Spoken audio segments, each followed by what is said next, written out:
Hi guys, welcome to another episode of the Arsenal Way podcast with me, Samrit and Ashwin. As always, our socials, we're on Twitter at the Arsenal Way. We have a brand new Facebook page, the Arsenal Way, and of course, you can catch us on YouTube. Click the bell icon to get notified. Subscribe to our channel, share it with your Arsenal friends or just your general football friends, and spread the word. We're two budding YouTubers from India, huge Arsenal fans. Would love for you to spread the word and support as much as we can. Moving on, Ashwin, 4-0 victory yesterday. I don't think I've smiled as much as I did yesterday for a while now. The result sort of the scoreline flattered us at the end, but towards the end, I think it was a deserved win with the effort that these guys put in the second half. It was chalk and cheese pretty much how the game went. And as the football cliche it goes, game of two halves. Nowhere in the first half, just completely dominated the second, and onwards we go. Arteta's second win as manager. You talk about just smiling yesterday. I think I've had that smile. I'm still smiling because we've not had this feeling in so long. Not used to winning 4-0. I don't think we've ever won a game more than by a 3 goal margin under Emery. I know we won 5-2 at Fulham, but there was never there was never a win that we had under Emery which was above the 3 goal margin. So yesterday felt good. Yesterday felt good because, like you mentioned, it was a game of two halves. First half we were very poor, and credit to Newcastle, they set up their blocks very well. They were defending. I mean, they defended as a unit. They restricted us to playing long balls from the back. It was Luis playing uh, those terrible long balls that never really materialized to anything. And even the likes of Oba and Pepe weren't able to get into the game because the defenders kept pushing them out, and it's not something like the two of them like. They like coming in. So I felt the first 30-35 minutes Newcastle dominated and did really well, but second half was a completely different story. As soon as the first goal came in, it felt like the floodgates just opened, and the players felt that the confidence came back in. And I mean, that talk about that Özil goal where it 35 passes, every single player touching the ball, and Özil finishing it off with Lacazette coming in getting an assist was. I thought that would be the icing on the cake, but Lacazette coming and scoring in the 96th minute after miss hitting the ball very badly, and it's still managing to get it to the back of the net. I think it was something that he needed. I think it will lift the weight off his shoulders. And you could see that the whole team celebrated. Everybody in the Emirates was happy for him, and just the way he celebrated that goal, you could tell how much it meant to him, because it would have been the longest he's gone since 2013, I think. Yeah, if he hadn't scored yesterday, it would have been a game of 10 games that he hadn't scored. So I think he needed that very badly.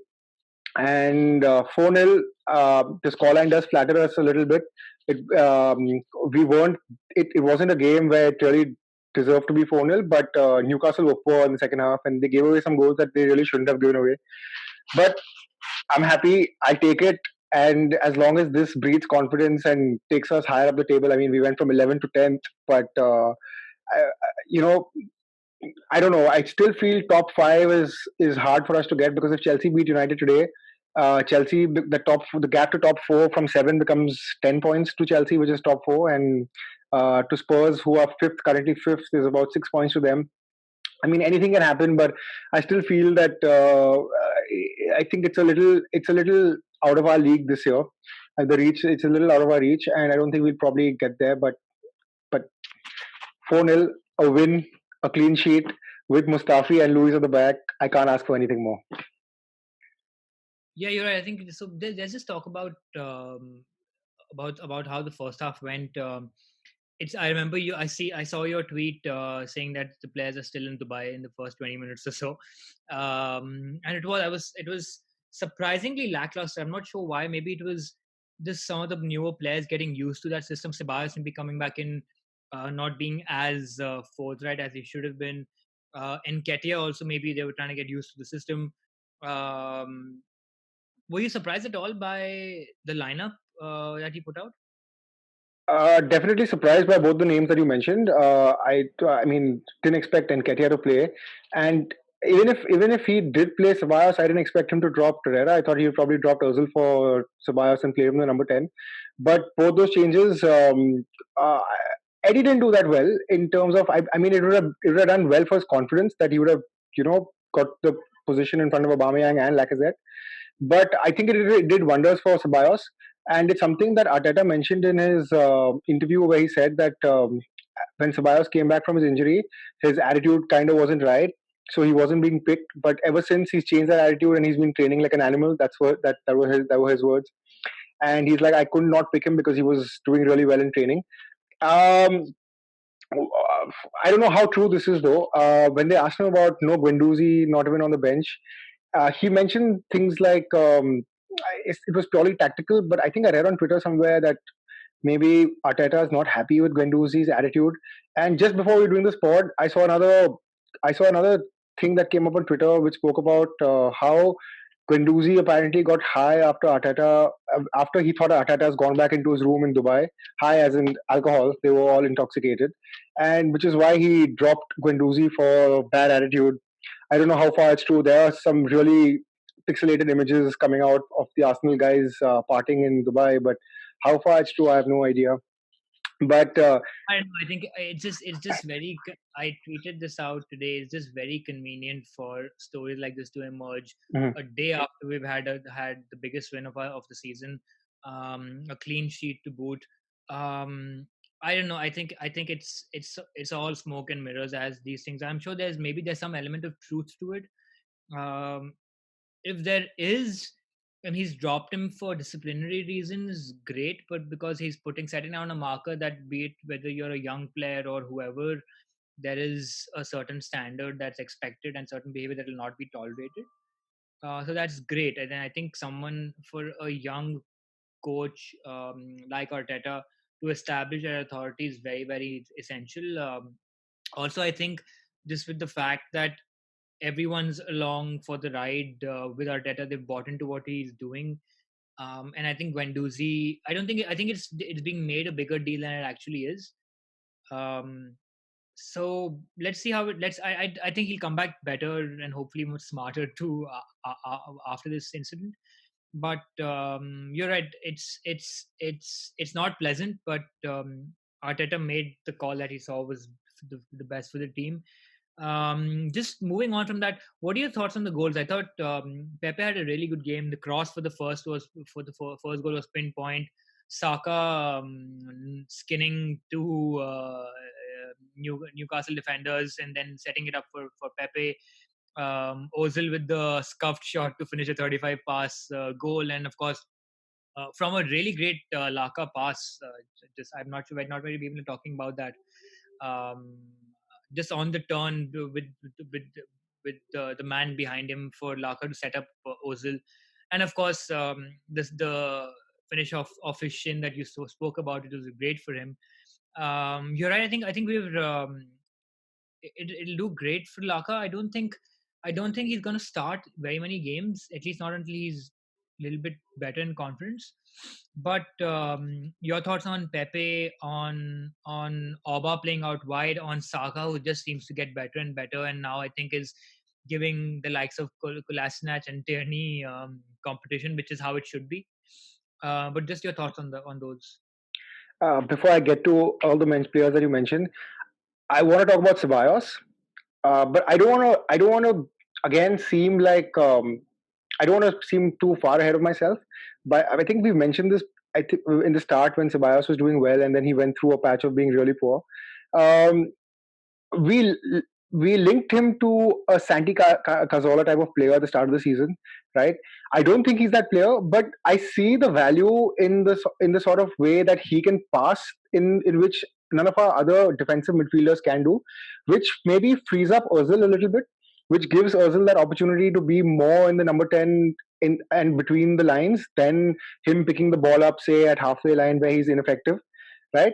So I maybe it's that, or maybe Newcastle were a little ineffective or just sitting off us, which gave Ozil that space that he was supposed to. But that kind of worked, and the and if you remember, Ozil had his best season of 19 assists and those how many ever goals that he got when Santi played behind him, right? Ever since Santi got injured, Özil's form went.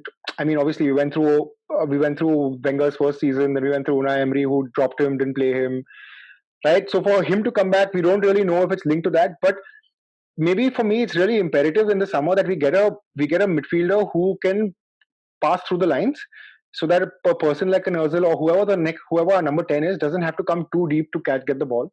So that's my thoughts on Ceballos. Saka, I have to. I think the first half he was terrible, and I was about to tweet and say that we might have to bring Kolasinac on because the thing is the team when a team sits back, you need somebody who's strong while going forward to cross the ball. And I thought Saka was a little weak because he was being beaten by. I mean, he was getting pushed around and he wasn't able to hold his ground in the first half. So I thought we probably needed like a Kolasinac to come on to just go forward and keep bombarding those crosses and cutbacks and things like that. But he made me eat humble pie in the second half. That nutmeg on those two players there and that cross for Pepe, and Pepe getting two assists, getting a goal. I mean, obviously, he still gets a lot of flack because he's our highest. I mean, he's the biggest signing that we made, 75 million, and obviously he's under the microscope. I mean, same like the way like your Pogba's are, your Harry Maguire's are, because just because they come with like a big price, they are under that microscope and they have that pressure immediately. I still say it's going to take. It took Henry a good season. It took Bergkamp some time. I'm. I still have a lot of hope from Pepe. He's young. He's 24. And Arteta came out saying yesterday that he was really happy with the way he defended. His application in defending was very good yesterday. So positive signs. If he keeps doing that and he gets us an assist and a goal every game, I'll be more than happy. Um, and the Özil goal, I think we've already spoken about it. 35 passes, all the 11 players getting the touch, and you're right. That pass that Lacazette made when he was off balance, making a turn and then passing it with his left foot and finding Özil was amazing. So I mean, I have only positives from yesterday. It's been a while since we've had a game like this. It's been a while since we've had so many shots on goal. I think during the match, the commentator spoke about how Arteta averages about 9 goals, 9 shots per match, and I think we had about 9 shots in the first half, and then we had about 17 shots in total, which is great. So we're not only getting better defensively, but we're also now creating the chances. And so far, that break seems like it's worked well. I mean, it's obviously just been one game, but I'm happy. You're happy. We're all happy. That's all that matters right now. Yeah, no, I think you're right. This, which sort of begs the question why we didn't pull the trigger earlier after the Leicester game. Not that it would have made very much difference at the start, but maybe we would have those 12, 13 draws that we have, we could maybe picked up a couple of wins here and there and been closer to fifth and fourth than we are now. But anyways, I mean, what's that says that's in the past. Moving on, competition that's pretty much where our only realistic hopes of getting into the Champions League, the Europa League, away to Olympiacos, a side that we've played. I think they're like, I think the second side after Bayern Munich, who we invariably would get drawn up against on Thursday night away, first leg. What are your thoughts? How do you think we line up, and any sort of how do you think we're gonna end up playing there? So I know it's an away game. These away games are never easy. Whatever said and done, it can be a potential banana skin. But I'm confident. I think now that we've got this win under our belt, the goals have started coming in. I think he'll probably make a couple of changes. I think Lacazette might come in. Maybe we might see Martinelli come in as well. But I think he'll keep 90% of the team the same, and he tried to go there. He tried to get at least a couple of goals. If not, even if we don't get the win, at least he'll try getting a couple of goals there so that we can come back and we have that away goal, which is imperative in European games. But fairly confident because we did really well yesterday. I have a feeling Thursday night he'll go out there, we'll put up a decent fight, we'll probably win, we'll come back, and then we have another game at Everton. So I'm hoping that this continues, and then we can take it from strength to strength, and we can go and like I think you mentioned this at the start where you said that Arteta, it's very important for Arteta to to stamp his authority on the team. Because for a young manager, for him to be taken seriously, I think he needs to do that. I don't think he can be that friendly character with everybody, because then people will take him for a ride.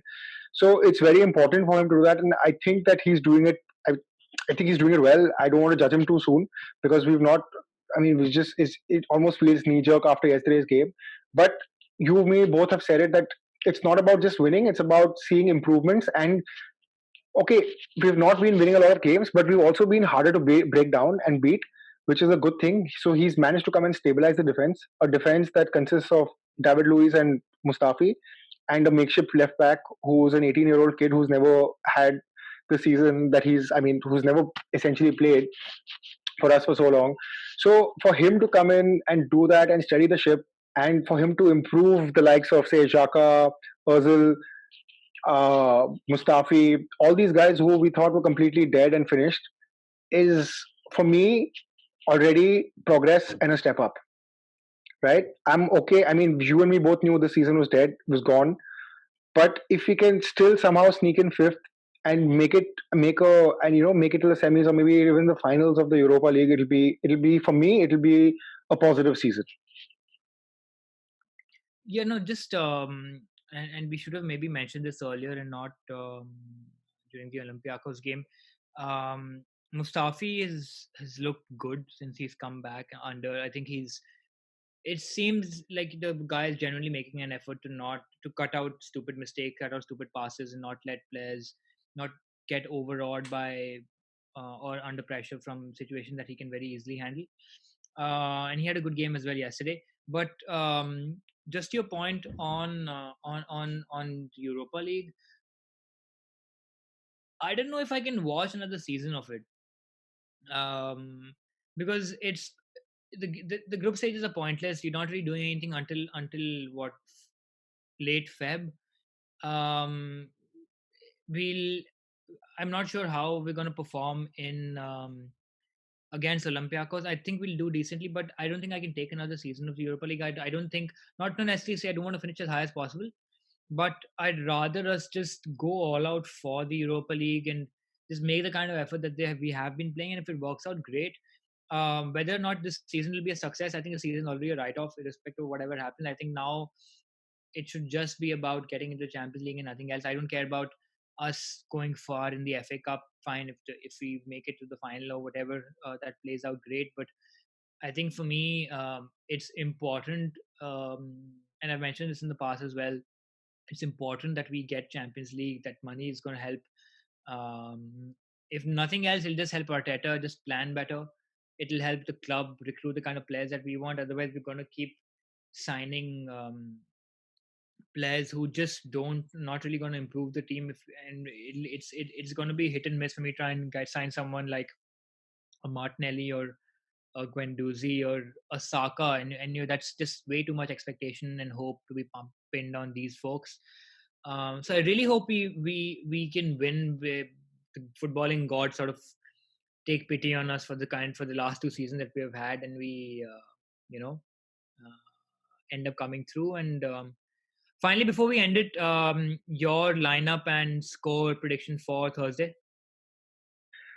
Lineups, I think, since it's a cup competition, I think he probably switch Leno with Martinez. I think Martinez will come in. He probably, I don't know if he'd want to change a winning team too much, but I think it's time. I don't know if he needs to rotate right now, because I think we just come back from a break. So he probably he sticks to the same back four that played on the weekend. So I think it'll be Saka, Mustafi, Luis, and Bellerin. I don't think he'll make a change there. What he might change is he might bring in Torreira for Ceballos, even though Ceballos didn't do anything wrong and had a great game. But I think since we're going away, Torreira will be more suited to, be able to cut out those runs and win the balls for us a little higher up the pitch. So I think we might go with Xhaka and Torreira in midfield. Uh, After the game that Ozil's had, I don't think he drops Ozil. So Ozil's there, and then your top three is going to be Oba, Laka, Pepe. I think Martinelli is going to be hard done by again a little bit. Might have to start on the bench, and he might get the game at the Emirates next week, but against Olympiacos. But I have a feeling that this is what his lineup is going to be. What do you in terms of the in terms of the predictions? I have a feeling that we should be good enough to win. So I'm going to be positive again. I'm going to go for a 2-1 or 3-1 victory.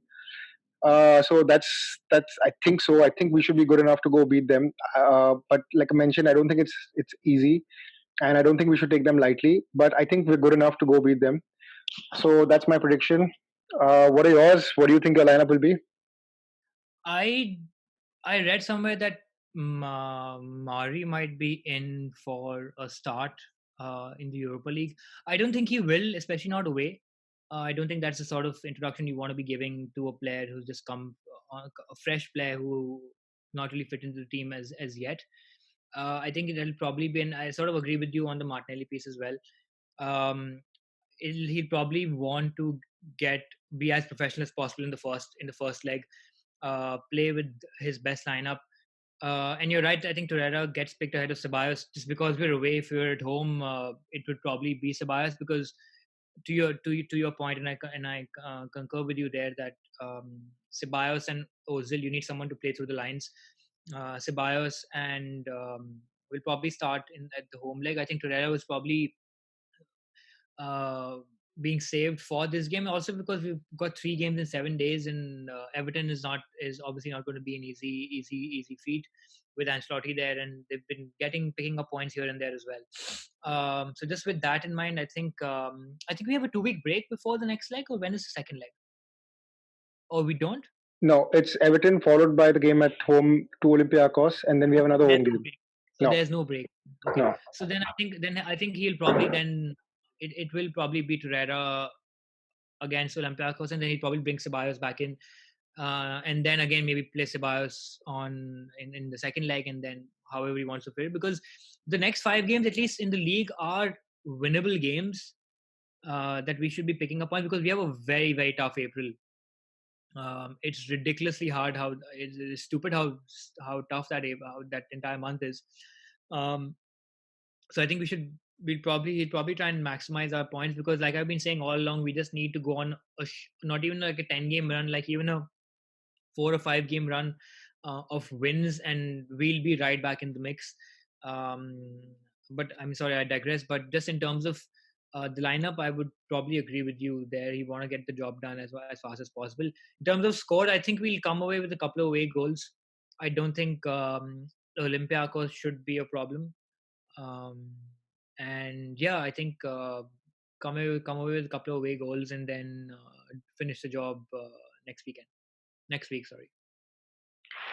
I just hope the players aren't like on cloud nine. They take Olympiacos seriously and put in a professional shift because uh, I know you mentioned you don't want to play the Europa League and nothing gets serious, but to be fair, however crap we've been, uh, the Europa League is between us, Inter, Ajax, and United. And if somehow we get the luck of the draw and these get drawn against each other, we could be looking at an easy way to the final and win it. I'm not saying we will, but I'm just saying that it's something that we can look forward to winning to get into the Champions League, right? Because now you have that option there as well. And you don't really need consistency in this competition because it just depends on how you play on the day. And on the day, if we turn up like we did, we can still go out and beat the best teams in the world. So I'm guessing that Arteta's thinking about this, and he's putting his house on the line for this on the Europa League because it's a way of getting into the Champions League. So He did say I think during this post match interview that we want to have go as deep as possible and have yeah, both options available to us. yeah, Yeah, I think it's the right way to do it right now because you might as well just give it a fair shot and see yeah. how it goes and figure out what needs to be given priority Hmm. as progress. So yeah, I think I agree with you as well as him that that's probably how we should do. All right. Thanks, Amrit. I mean, it's been fantastic talking. I mean, I wish I could talk. I mean, I can go on talking more and more because I'm so happy after yesterday, but it just shows that how long it's been that, what we've gone through and what Emery put the club through. that we're now celebrating a home win against Newcastle, a routine win that we usually used to get against Newcastle. We're celebrating like we won a cup, but I mean, look, it's I mean, I'm seeing a lot of people get a lot of Arsenal fans getting flack for celebrating a win against Newcastle after the season that we've had. yeah, yeah. Um, I think people are gonna grab at whatever source of happiness that the club provides them this season. Again, small mercies. I think for whatever happens this season, um, and we just take it and run with it, and hopefully this gets better. Hopefully, yesterday was the start of Arteta's philosophy finally being embedded into the players' minds, and we keep growing as a club. And yeah, I mean, bigger and better things to look forward to in the remainder of the season. I mean, if there's a footballing god, I hope he's listening to us, because I personally feel that if there's no god, because we've been shot down. I mean, I mean, we're shot into the Indian. store. We've got Yeah, thousands of words anyways. I hope that's the god. yeah. So Yeah. you know how that works. On that But note, bro, yeah, thanks, Ashwin. This has been fun.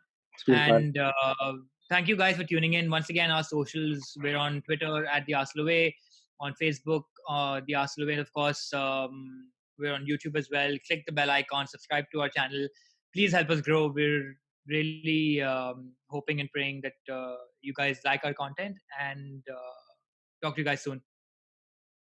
Thanks, guys. Thanks, Amrit. Thanks.